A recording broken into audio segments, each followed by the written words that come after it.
y estamos en el programa Voz al Aire a través de la plataforma Esfera Noticias y hoy tenemos como invitado al crítico de cine Forever, Héctor Espinosa Rangel. ¿Cómo estás, Héctor? Mucho gusto. Mucho gusto. Hola, así es.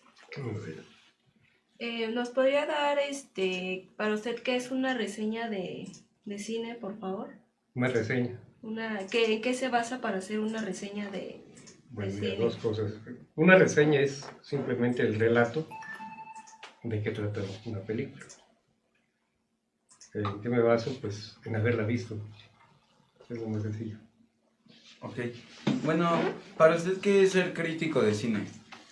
Ser crítico de cine es ser un amante del cine que no se puede cerrar la boca, que tiene mucho que decir. El que escribe crítica lo que pretende es guiar a quien lo lee o a quien le habla para que vea cosas que normalmente no se ven. Desde su perspectiva. No puede serlo de otra manera. No hay más perspectiva que la de uno. Sí. ¿Nos podría hablar acerca de su trayectoria? ¿En qué proyectos ha estado? ¿O qué proyectos tiene en mente? ¿En qué sentido? Porque como crítico de cine estoy escribiendo críticas desde los 20 años en muy diversos medios. Últimamente, los últimos lugares donde escribí fueron la revista de revistas, la más antigua de México, que desapareció. La desaparecieron en la compra de Excelsior. Después en la revista de política, Metapolítica. Y ahora que estoy en Cine Forever y en la revista Crisol de Aguascalientes.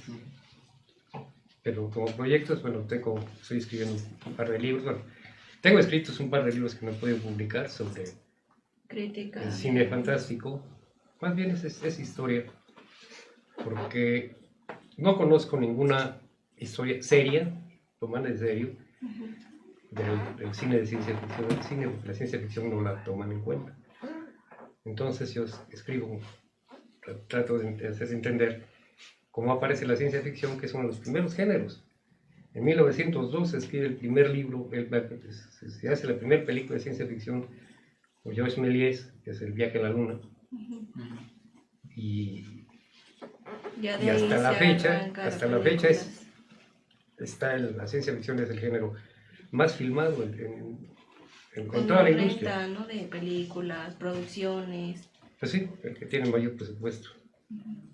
Bueno, ¿qué elementos considera usted para considerar una buena película?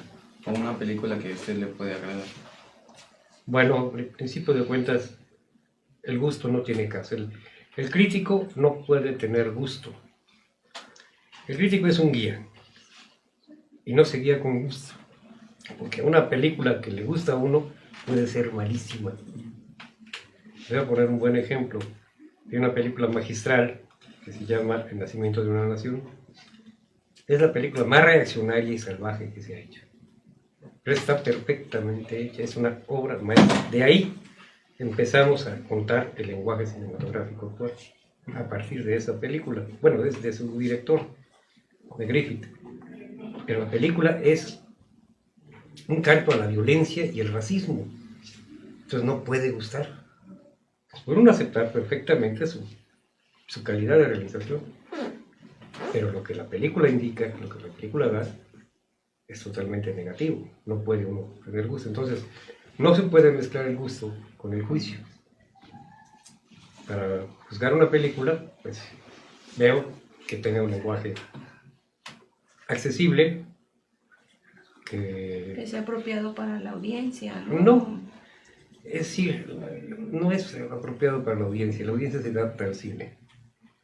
El cine tiene un lenguaje, desde que se inició, tiene su propio lenguaje, y lo ha ido desarrollando hasta la fecha. Lo que sucede es que el cine tiene diferentes públicos. Es decir, una cosa que es importante en una película es que sea atractiva. Pero ¿cómo sabe uno que es atractiva? ¿Para quién es atractiva? Las películas, se supone que las películas de guerra les gustan a los muchachos.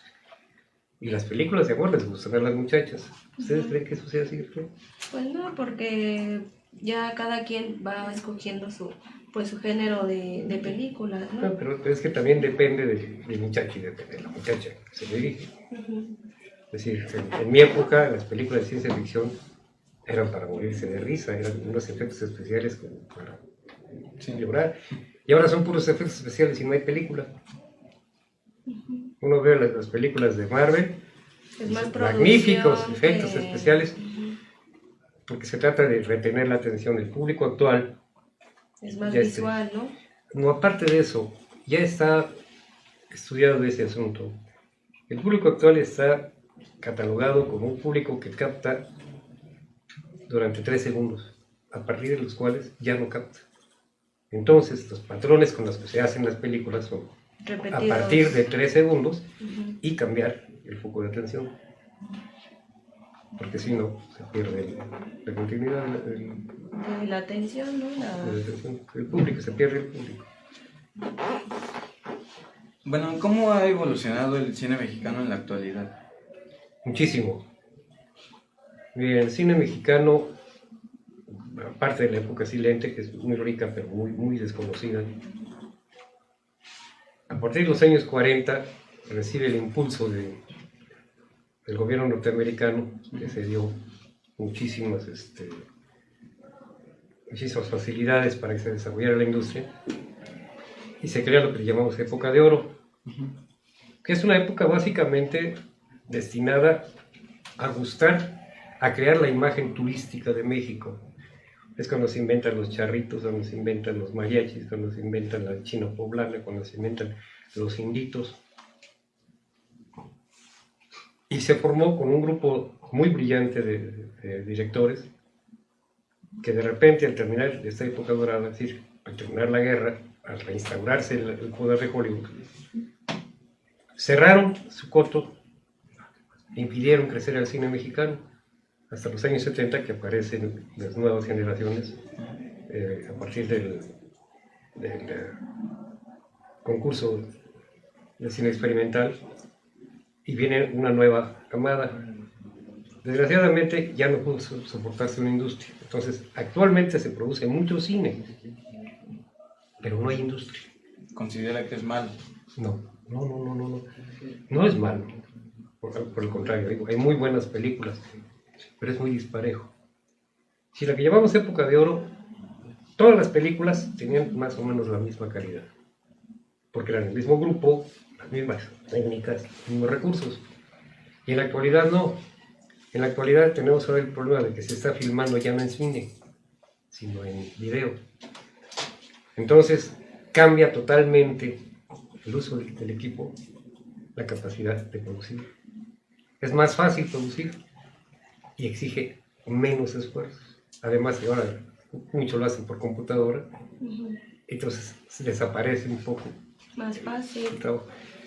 Fácil y no, porque es fácil si se tienen los medios. Y aquí, como una industria establecida, no hay. Hay una serie de estudios que realizan los trabajos especiales en electrónica. Existen los estudios Churubusco que realizan trabajos de sonido y de Producción. de imagen. Pero no hay una industria propiamente dicha. Además, tampoco hay una legislación que proteja al cine, que proteja a sus realizadores. Sus derechos, ¿no? Entonces, los derechos son muy problemáticos. El problema es el derecho como negocio. Es decir, el cine es un negocio, aunque no le guste a la gente. Es un espectáculo, pero es un negocio, pero también es cultura. Es un complemento a la educación formal. Todos ustedes aprendieron en la música mexicana una manera de ser. Eso se debe al cine. Bueno, el cine, a la radio y posteriormente a la televisión, pero básicamente el cine fue el que alimentó eso. La imagen, la manera de vestir, la manera de verlos, la manera de juzgarlos, fueron creadas en todo el mundo por el cine. Los norteamericanos tienen fama de vaqueros por sus películas de vaqueros. Los mexicanos tienen fama de charros pues, por las películas de charros, desgraciadamente. Sí. Y las mamacitas supridas y todo esto son estereotipos que forman el cine.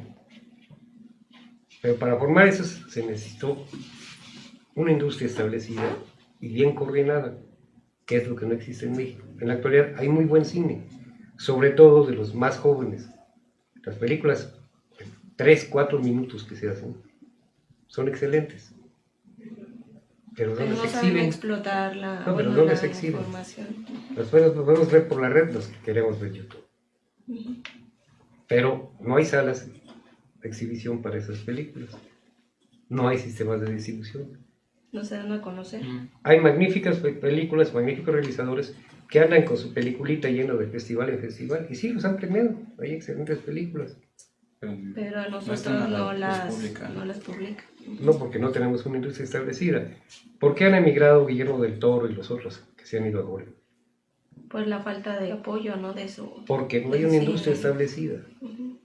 Si hubiera una industria establecida completamente, como en algún momento fue la mexicana, se podría esperar eso, porque hay un centro en donde se desarrolla.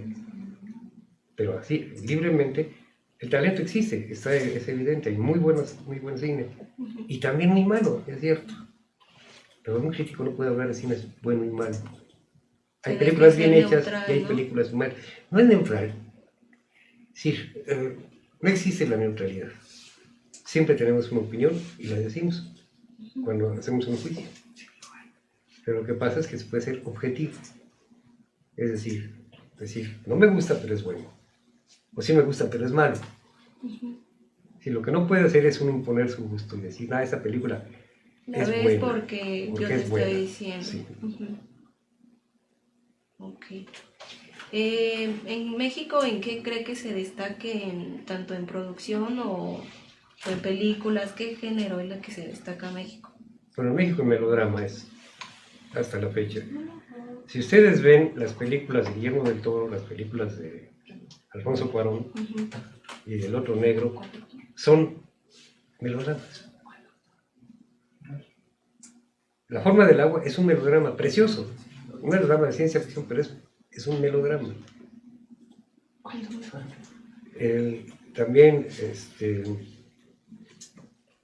otras películas, incluso está tratada como melodrama Titanes del Pacífico, Guillermo del Toro. Es una película fantástica de robots, pero es un melodrama. ¿Sí? El centro del cine mexicano gira en el melodrama. Un melodrama. Si me preguntas qué es lo que caracteriza a los mexicanos, el talento y la gran sensibilidad. Si un mexicano donde se pone, trabaja bien, menos en México, que me he explicado realmente. Será porque aquí no se le dan las facilidades. ¿No? Sería por la falta de, como usted dice, falta de apoyo al cine, ¿no? Porque hay talento, sino que no, por miedo a que tú estés haciendo tu trabajo, no te den esa oportunidad de crecer en tu producción o en tu película. Bueno, pero es que sería suponer que hay alguien que lo evita. No, es sencillamente un desarrollo social. El cine mexicano se está haciendo con gente hecha en escuela. Antes no, antes eran gentes que se improvisaban, que se hacían en estudio. Y la gente que tiene estudios en la actualidad tiene otro tipo de cosas. Entonces siempre tiene conflictos con el sistema económico, con el sistema político. Es difícil que apoyen, a menos de que sean los niveles de propaganda, ¿no? Okay. ¿Cuáles son los fundamentos en los que se basa un crítico para ejercer su opinión sobre alguna película? Bueno, el primer fundamento es la lógica. Es decir, es el cine, las películas son un discurso, no es visual, pero discurso. Ese discurso tiene que estar armado lógicamente. Tiene que estar de acuerdo con un lenguaje, con un desarrollo de un lenguaje que viene de toda la historia del cine. Y, pues básicamente, el tipo de valores que están manejando. Toda película maneja, todo discurso maneja una serie de valores. No se trata de juzgar los valores, sino hacerlos evidentes. Un crítico, o lo que considero un buen crítico, es alguien que destaca cosas que no son evidentes. Es decir, ciertos detalles que pasan por alto porque tienen una costumbre de verlos y no los nota, hay que destacarlos para notar qué es lo que intenta decir el director. Tratar, porque no puede uno hacerlo exactamente. Y de esa manera guiar al que vea para que encuentre algo para sí mismo. Va más allá de de lo que quiso decir el director. No más Desde su allá. punto de vista. Tratar de entender qué es lo que dijo y cómo lo puede entender la gente. ¿Sí? Ok. Dar las claves sobre de qué manera puede entender lo que él dijo. Ok. Porque como se maneja un lenguaje, pues uno es como si manejara una gramática. Ujú. Entonces, esa gramática, de repente, Cambia para las personas. no, Su la gente entendimiento. se olvida. Si ustedes me preguntan qué es un gerundio ahorita, no se los voy a definir. Ni me acuerdo. Sé usarlo. Y así sucede a todo el mundo. No saben lo que es una confusión. Pues existen esas figuras con otros nombres en el cine. Eso es lo que se intenta. Destacar esos detalles que parecen pasar desapercibidos normalmente.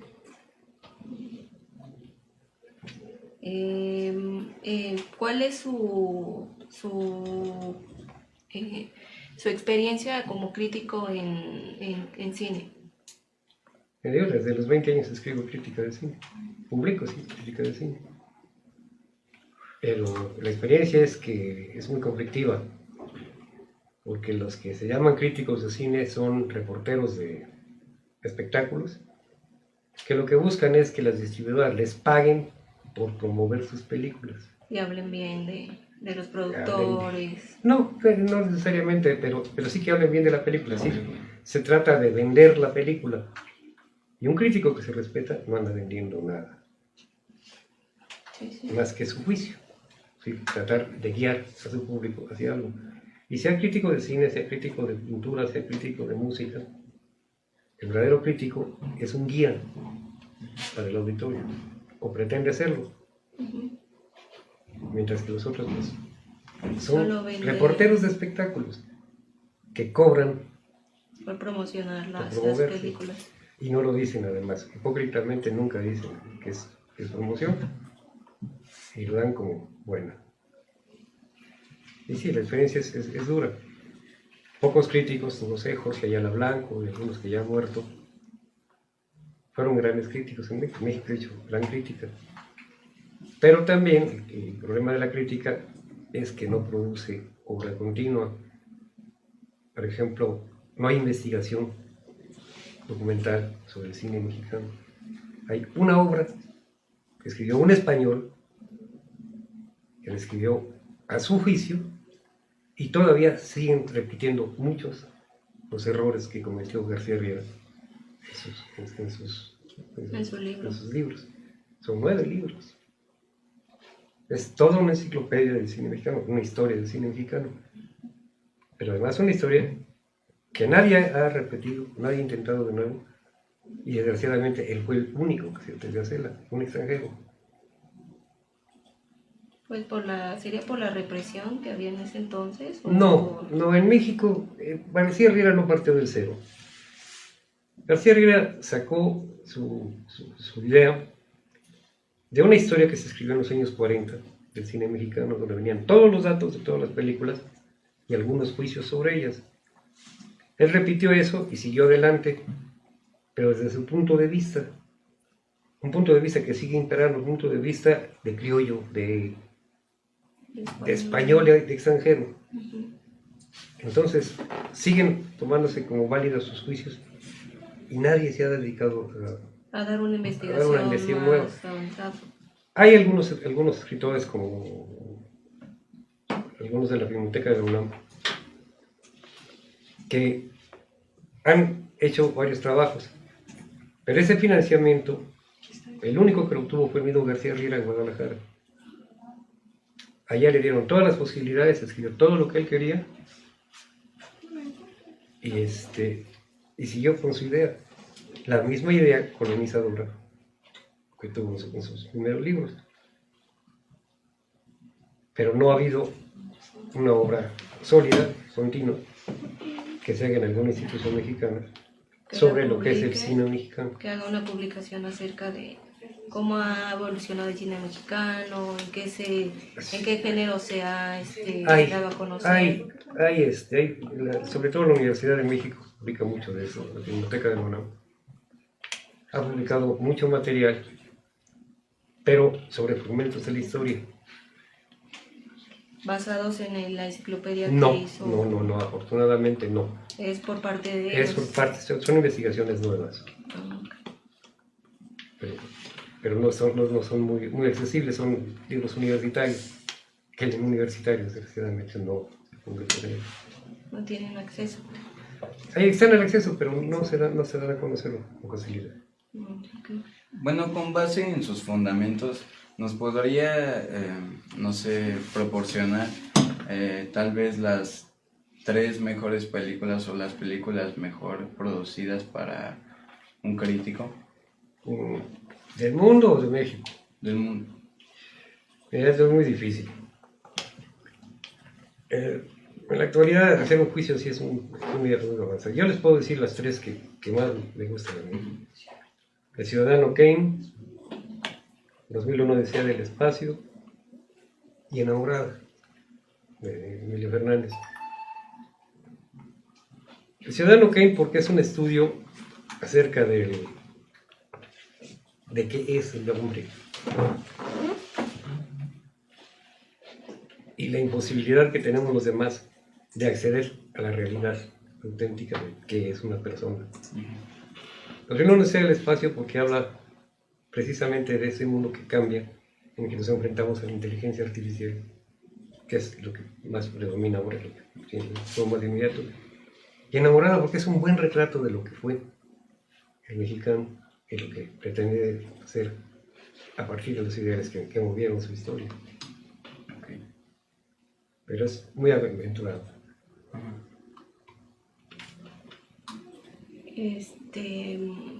Bueno, en películas de México, ¿cuáles son las que para usted son las mejor producidas? En dirección, producción, historia. Es muy complicado, mira, tienes razón.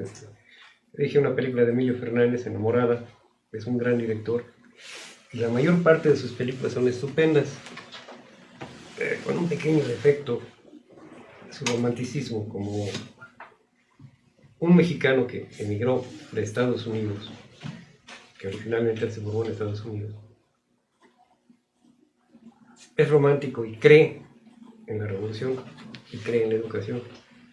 Entonces se une a la idea de formar la imagen del indígena como un ser ideal. No existen los seres ideales.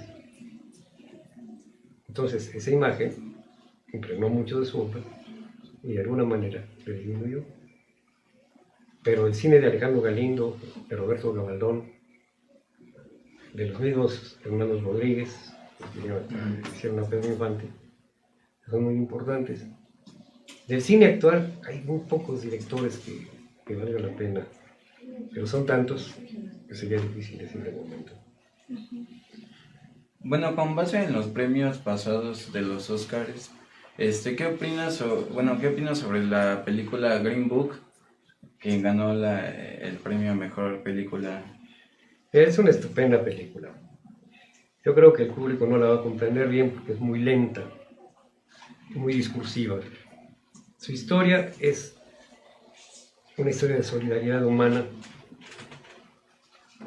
entre 2 desclasados, un negro africano y un italoamericano. Claro, es el acento en el último premio Oscar estuvo en las minorías, en las que ya se incluyen a las mujeres. Ahora yo no sé, nunca han sido minoría, pero ya son minorías. Entonces, en este contexto, la película destaca por inteligente, por brillante, por humana, sin sentimentalismos. Es una película muy seria, que no tiene ningún sentimentalismo, al contrario, hay momentos que se siente agresiva. Y yo siento que el público no la va a aceptar muy bien porque, por su lentitud, la gente se va a aburrir. Por lo que digo, ellos están acostumbrados a 3 segundos de atención y un diálogo no puede durar 3 segundos, entonces se cansan Es una buena película. De Bohemian Rhapsody, ¿qué opina de la película? Bueno, a mí me encanta el rock, me encantó la película. Yo siento que la película tuvo un defecto. El problema de Freddie Mercury creo que fue mucho más grande de lo que lo presentan en la película. El actor lo representa estupendamente. Pero nada más se dedicaron a hablar de la parte bonita de la historia de Freddie Mercury. Fue una historia terrible. Su homosexualidad no era común. Era un hombre que tenía una bisexualidad muy viva y que tuvo que vivir esa bisexualidad abiertamente y enfrentar al mundo con ella. Y eso en la película se reduce a 2 o 3 escenitas medio homosexuales de película blanca y ya. Ahora, musicalmente es estupenda.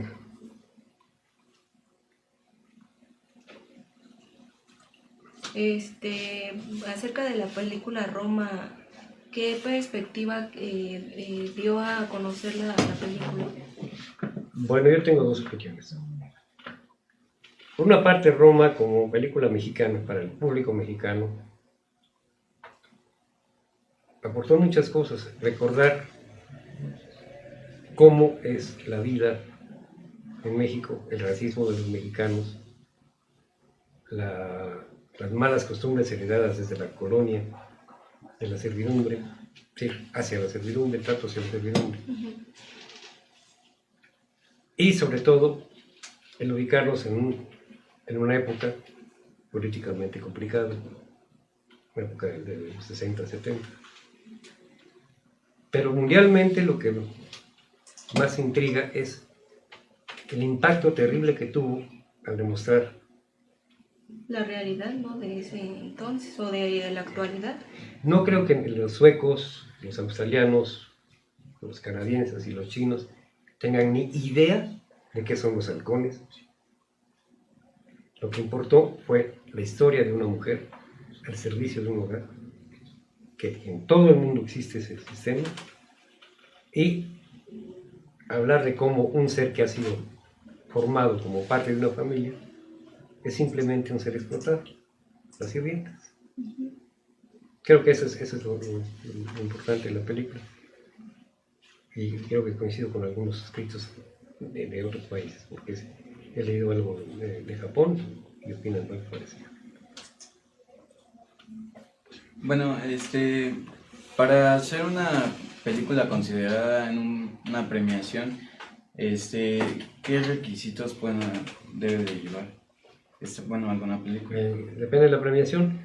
Si me hablas del Ariel, bueno, el Ariel mexicano toma en consideración los aportes que hace a una industria sin industria.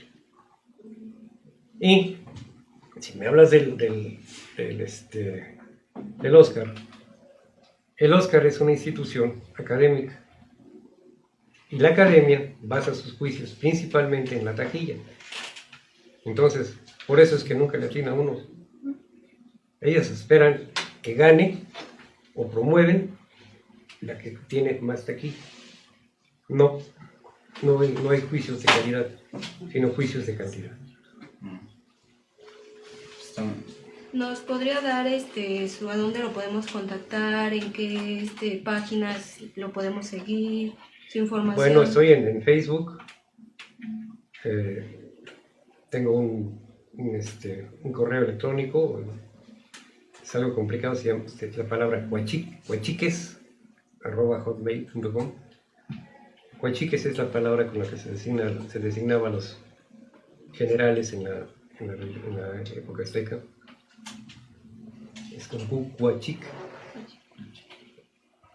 ¿Lo podemos encontrar en Facebook, en alguna En Facebook me encuentro. En Facebook estoy. Igual como Héctor. Como Héctor Enrique Espinosa.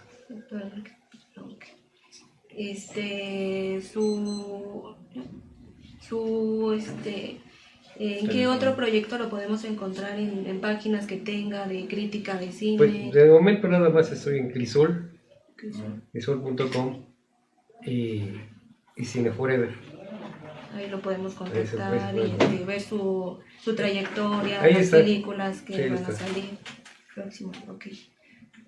Muchas gracias. Bueno, le damos Gracias a muchas ustedes. gracias. Gracias a ustedes. Hasta luego. Hasta luego. Ahí.